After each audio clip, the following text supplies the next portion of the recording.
नमस्कार, आपके साथ मैं हूं ऋतिक सविता। स्वागत है आपका नेक्स्ट 9 न्यूज पॉलिटिकल बाइट में। देखिए, राजस्थान का जो सियासत जो चल रही है इस समय बहुत गर्म हो चुकी है और इस वक्त ये खबर आ रही है कि जल्द से जल्द राजस्थान विधानसभा के चुनाव हो सकते हैं। जी हाँ, राजस्थान विधानसभा चुनाव के लिए अभी 1 साल का समय है, लेकिन इसे लेकर राजनीतिक पार्टियां जोर शोर से आगे बढ़ रही हैं और ये कह रही हैं कि चुनाव के वक्त के पहले ही हम चुनाव करवा लेंगे। देखिए, बीते गुरुवार को केंद्रीय मंत्री गजेंद्र सिंह शेखावत ने कहा है कि राजस्थान में बहुत जल्द चुनाव हो सकते हैं। 1 साल का समय से ज्यादा है।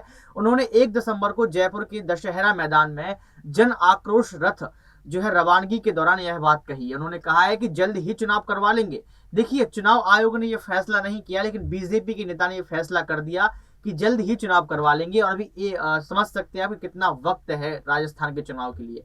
उनके इस बयान से राजस्थान की सियासत में हलचल बढ़ गई है। कांग्रेस में जहां एक तरफ खींचतान जारी है, वहीं खुले मंच से केंद्रीय मंत्री के इस दावे ने एक बहस छेड़ दी है। जी हाँ, बहुत बड़ी बहस छेड़ दी है।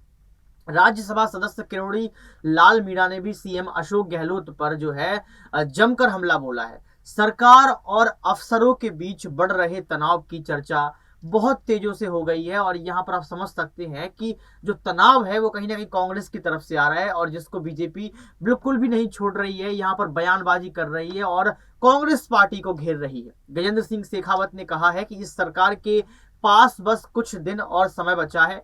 केंद्रीय मंत्री गजेंद्र शेखावत जैसे ही मंच पर आए, उन्होंने सबसे पहले विधानसभा चुनाव को लेकर बात कही। तो आप समझ सकते हैं कि बीजेपी के मन में क्या चल रहा है और चुनाव आयोग के घोषणा करने के पहले बीजेपी ये बात क्यों कह रही है कि 1 साल के पहले ही चुनाव करवा लेंगे। मतलब क्या तानाशाही है या फिर यही चुनाव आयोग है बीजेपी के नेता। उन्होंने कहा कि अभी चुनाव के लिए 1 साल बचा है। उन्होंने कहा कि मेरी अभी कुछ देर पहले गुलाब चंद कटारिया से बात हो रही थी कि राजस्थान में विधानसभा चुनाव जल्द हो सकते हैं। यह सरकार ज्यादा दिन नहीं चलने वाली है। सरकार में जमकर रस्साकसी चल रही है। शासन और प्रशासन में कोई भी तालमेल नहीं है। सरकार खोखली हो चुकी है, कांग्रेस खोखली हो चुकी है। उन्होंने लगातार मोदी सरकार की योजनाओं के बारे में बताया।